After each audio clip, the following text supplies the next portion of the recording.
niat dan ikhlas dalam segala perilaku kehidupan. Riyadus Shalihin, Imam Nawawi.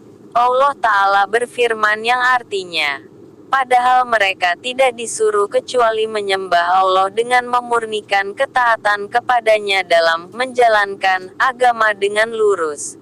Dan supaya mereka mendirikan salat dan menunaikan zakat, dan yang demikian itulah agama yang lurus. Al-Bayyinah ayat 5. Allah berfirman, daging-daging unta dan darahnya itu sekali-sekali tidak dapat mencapai keridlaan Allah. Tetapi ketakwaanlah yang dapat mencapainya. Al-Hajj ayat 37. Allah Ta'ala berfirman yang artinya, katakanlah, jika kamu menyembunyikan apa yang ada di dalam hatimu atau kamu menamparkannya, pasti Allah mengetahuinya. Ali Imran ayat 29. Dari Amirul Mukminin Abu Hafs Umar bin Khattab bin Nufail bin Abdul Uzza bin Riyah bin Abdullah bin Qurt bin Razah bin Adi bin Ka'ab bin Lu'ay bin Galib al-Qurasyi al-Adawi radhiyallahu anhu, dia berkata, saya mendengar Rasulullah Shallallahu alaihi wasallam bersabda, setiap amal disertai dengan niat. Setiap amal seseorang tergantung dengan apa yang diniatkannya. Karena itu, siapa saja yang hijrahnya dari Makkah ke Madinah karena Allah dan Rasul-Nya, melakukan hijrah demi mengagungkan dan melaksanakan perintah Allah dan utusannya, maka hijrahnya tertuju kepada Allah dan Rasul-Nya, diterima dan diridai Allah. Tetapi siapa saja yang melakukan hijrah demi kepentingan dunia yang akan diperolehnya, atau karena perempuan yang akan dinikahinya, maka hijrahnya sebatas kepada sesuatu yang menjadi tujuannya, yaitu tidak diterima oleh Allah. Hadis riwayat Bukhari dan Muslim. Dari Ummul Mukminin Ummu Abdillah Aisyah radhiyallahu anha berkata, Rasulullah Shallallahu alaihi wasallam bersabda, ada sekelompok pasukan yang akan menyerang Ka'bah. Namun ketika mereka sampai di tanah lapang, maka mereka dibinasakan dari muka sampai yang paling belakang. Aisyah bertanya, wahai Rasulullah, bagaimana mereka dibinasakan dari depan sampai yang paling belakang? Padahal di antara mereka ada orang yang berbelanja serta ada pula orang yang bukan golongan mereka. Beliau menjawab, mereka dibinasakan dari depan sampai yang paling akhir. Kemudian mereka akan dibangkitkan sesuai dengan niatnya masing-masing. Hadis riwayat Bukhari dan Muslim. Dari Aisyah radhiyallahu anha berkata, Nabi Shallallahu alaihi wasallam bersabda, tidak ada hijrah lagi setelah dibukanya kota Makkah. Tetapi yang ada adalah jihad, berjuang di jalan Allah, dan niat untuk selalu berbuat baik. Oleh karena itu, jika kalian dipanggil untuk berjuang, maka berangkatlah. Hadis riwayat Bukhari dan Muslim. Dari Abu Abdillah Jabir bin Abdillah al-Ansyari radhiyallahu anhu berkata, kami bersama Nabi Shallallahu alaihi wasallam dalam salah satu peperangan. Kemudian beliau bersabda, sesungguhnya di Madinah ada beberapa orang. Apabila kalian menempuh perjalanan atau menyeberangi lembah, mereka senantiasa mengikuti, sedangkan yang menghalangi mereka hanyalah sakit. Dalam salah satu riwayat disebutkan, Rasulullah bersabda, melainkan mereka selalu menyertai kalian di dalam mencari pahala. Hadis riwayat Muslim. Dari Anas radhiyallahu anhu, dia berkata, kami bersama-sama dengan Nabi Shallallahu alaihi wasallam kembali dari peperangan Tabuk. Kemudian beliau menjelaskan, sesungguhnya masih ada beberapa kaum atau orang yang kami tinggalkan di Madinah. Mereka senantiasa menyertai kita, baik sewaktu keluar masuk pedusunan maupun sewaktu menyeberangi lembah. Yang menghalangi mereka hanya uzur. Hadis riwayat Bukhari. Dari Abu Yazid Ma'an bin Yazid bin Al-Ahnas radhiyallahu anhu, ia berkata, ayahku Yazid biasa mengeluarkan beberapa dinar untuk disedekahkan dan dipercayakan kepada seseorang di masjid untuk membaginya. Kemudian aku pergi ke masjid untuk meminta dinar itu dan menunjukkan kepada ayahku. Lalu ayahku berkata, demi Allah, dinar itu tidak aku sediakan untukmu. Peristiwa itu kemudian aku sampaikan kepada Rasulullah Shallallahu Alaihi Wasallam. Maka beliau bersabda, bagimu apa yang kamu niatkan hai Yazid, dan bagimu apa yang kamu ambil hai Ma'an. Hadis riwayat Bukhari. Dari Abu Ishaq Sa'ad bin Abi Waqqas Malik bin Uhaib bin Abdi Manaf bin Zuhroh bin Kilab bin Murrah bin Ka'ab bin Luwai al-Qurasyi radhiyallahu anhu. Beliau adalah salah seorang dari 10 orang yang dijamin masuk surga. Ia berkata, Rasulullah Shallallahu Alaihi Wasallam menjenguk saya ketika haji wada karena sakit keras. Kemudian saya berkata, wahai Rasulullah, sesungguhnya sakit saya sangat keras sebagaimana yang engkau lihat. Sedangkan saya mempunyai harta yang cukup banyak dan yang mewarisi hanyalah seorang anak perempuan. Bolehkah saya sedekahkan 2/3 dari harta saya itu? Beliau menjawab, tidak boleh. Saya bertanya lagi, bagaimana kalau separuhnya? Beliau menjawab, tidak boleh. Saya bertanya lagi, bagaimana kalau sepertiganya? Beliau menjawab, sepertiga itu banyak dan cukup besar. Sesungguhnya jika engkau meninggalkan ahli warismu kaya, itu lebih baik daripada kamu meninggalkan mereka dalam keadaan miskin, sehingga mereka terpaksa meminta-minta kepada sesama manusia. Sesungguhnya apa yang kamu nafkahkan dengan maksud mencari ridha Allah pasti kamu diberi pahala, termasuk apa yang dimakan oleh istrimu. Kemudian saya bertanya, wahai Rasulullah, apakah saya akan segera berpisah dengan kawan-kawanku? Beliau menjawab, sesungguhnya kamu belum akan berpisah.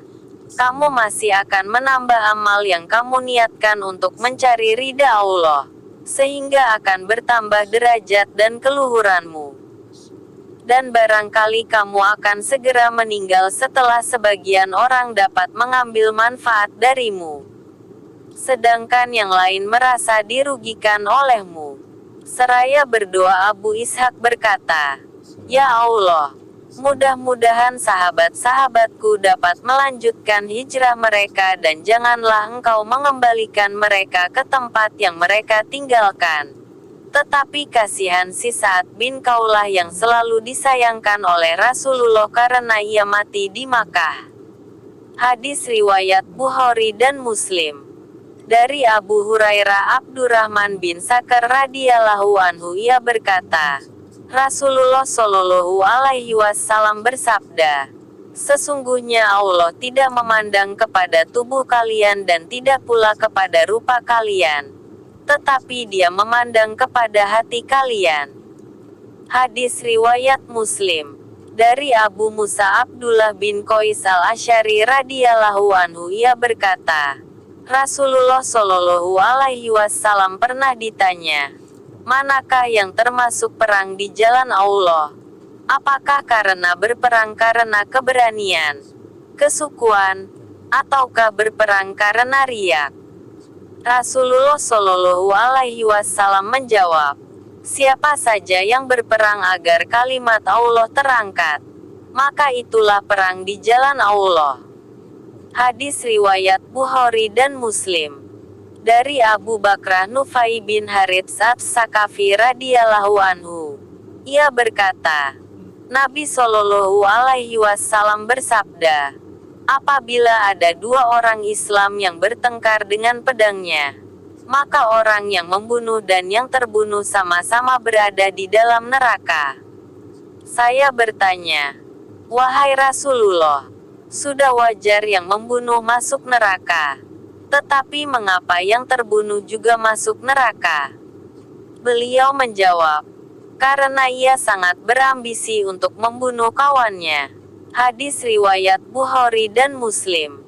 Abu Hurairah radhiyallahu anhu ia berkata, Rasulullah SAW bersabda, salat seseorang dengan berjamaah lebih banyak pahalanya daripada sendirian di pasar atau di rumahnya. Selisih 20 derajat. Karena seseorang yang telah menyempurnakan wudunya, kemudian pergi ke masjid dan hanya bertujuan untuk salat, maka setiap langkah diangkatlah 1 derajat dan diampuni 1 dosa, sampai ia masuk masjid. Apabila ia berada dalam masjid dia dianggap mengerjakan salat selama menunggu dilaksanakannya. Para malaikat mendoakannya, Ya Allah, kasihanilah dia, ampunilah dosa-dosanya, terimalah tobatnya selama tidak berbuat gaduh dan berhadas. Hadis riwayat Bukhari dan Muslim. Dari Abil Abbas Abdullah bin Abbas bin Abdul Muthalib radhiyallahu anhu ia berkata, Rasulullah Shallallahu alaihi wasallam menjelaskan apa yang diterima dari Rabb-Nya, yaitu, sesungguhnya Allah sudah mencatat semua perbuatan baik dan buruk. Kemudian Allah menerangkannya kepada para malaikat, mana perbuatan yang baik dan mana perbuatan yang buruk yang harus dicatat. Oleh karena itu, siapa saja bermaksud melakukan perbuatan baik, lalu tidak mengerjakannya, maka Allah mencatat maksud baik itu sebagai suatu amal yang sempurna. Jika orang itu bermaksud melakukan kebaikan lalu melakukannya, maka Allah mencatat di sisinya sebagai 10 kebaikan sampai 700 kali lipat, dan dilipat gandakan lagi. Siapa saja yang bermaksud melakukan keburukan, lalu tidak jadi mengerjakannya, maka Allah mencatatnya sebagai satu amal baik yang sempurna. Apabila ia bermaksud melakukan keburukan kemudian mengerjakannya, maka Allah mencatatnya sebagai satu kejelekan. Hadiah riwayat Bukhari dan Muslim. Dari Abu Abdurrahman bin Abdullah bin Umar bin Khattab radhiyallahu anhu ia berkata, saya mendengar Rasulullah Shallallahu alaihi wasallam bersabda, sebelum kalian, ada 3 orang sedang berjalan-jalan. Kemudian mereka menemukan sebuah gua yang dapat digunakan untuk berteduh dan mereka pun masuk. Tiba-tiba ada batu yang besar dari atas bukit menggelinding dan menutupi pintu gua, sehingga mereka tidak dapat keluar. Salah seorang di antara mereka berkata, sungguh tidak ada yang dapat menyelamatkan kalian dari bahaya ini, kecuali kalian berdoa kepada Allah dengan menyebutkan amal-amal soleh yang pernah kalian perbuat. Kemudian salah seorang di antara mereka berdoa, Ya Allah, saya mempunyai orang tua yang sudah renta. Kebiasaanku mendahulukan mereka minum susu sebelum saya berikan kepada anak, istri dan budakku. Suatu hari saya terlambat pulang karena mencari kayu namun keduanya sudah tidur dan aku enggan untuk membangunkannya. Tetapi saya terus memerah susu untuk persediaan minum keduanya. Walaupun demikian saya tidak memberikan susu itu kepada keluarga maupun kepada budakku sebelum mereka minum. Dan saya menunggunya hingga terbit fajar. Ketika keduanya bangun, ku berikan susu itu untuk diminum. Padahal semalam anakku menangis terisak-isak minta susu sambil memegang kakiku. Ya Allah, jika perbuatan itu karena mengharapkan ridha-Mu, maka geserkanlah batu yang menutup gua ini.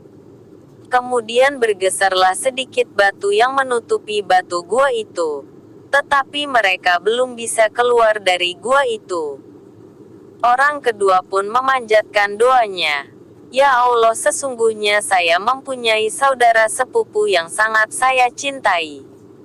Dalam riwayat lain disebutkan, saya sangat mencintainya sebagaimana seorang laki-laki mencintai orang perempuan. Saya ingin selalu berbuat zina dengannya, tetapi dia selalu menolaknya. Beberapa tahun kemudian dia tertimpa kesulitan. Dia pun datang untuk meminta bantuanku.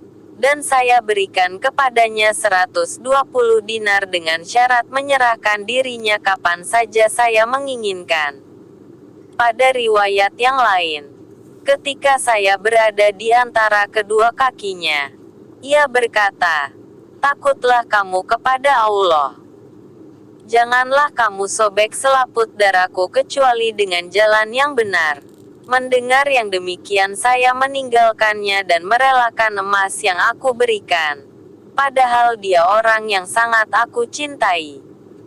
Ya Allah, jika perbuatan itu karena mengharap ridha-Mu, maka geserkanlah batu yang menutupi gua ini. Kemudian bergeserlah batu itu. Tetapi mereka belum bisa keluar dari gua itu. Orang yang ketiga melanjutkan doanya. Ya Allah, saya mempekerjakan beberapa karyawan dan digaji dengan sempurna kecuali ada seorang yang meninggalkan saya dan tidak mau mengambil gajinya terlebih dulu. Kemudian gaji itu saya kembangkan sehingga menjadi banyak. Selang beberapa tahun dia datang dan berkata, "Wahai hamba Allah, berikanlah gajiku." Saya berkata, "Semua yang kamu lihat baik unta, sapi, kambing maupun budak yang menggembalakannya, semua adalah gajimu." Dia berkata, "Wahai hamba Allah, janganlah engkau mempermainkanku." Saya menjawab, "Saya tidak mempermainkanmu." Kemudian dia pun mengambil semuanya dan tidak meninggalkannya sedikit pun. Ya Allah, jika perbuatan itu karena mengharapkan ridha-Mu, maka singkirkanlah batu yang menutupi pintu gua ini. Kemudian bergeserlah batu itu dan mereka pun bisa keluar dari dalam gua. Hadis riwayat Bukhari dan Muslim.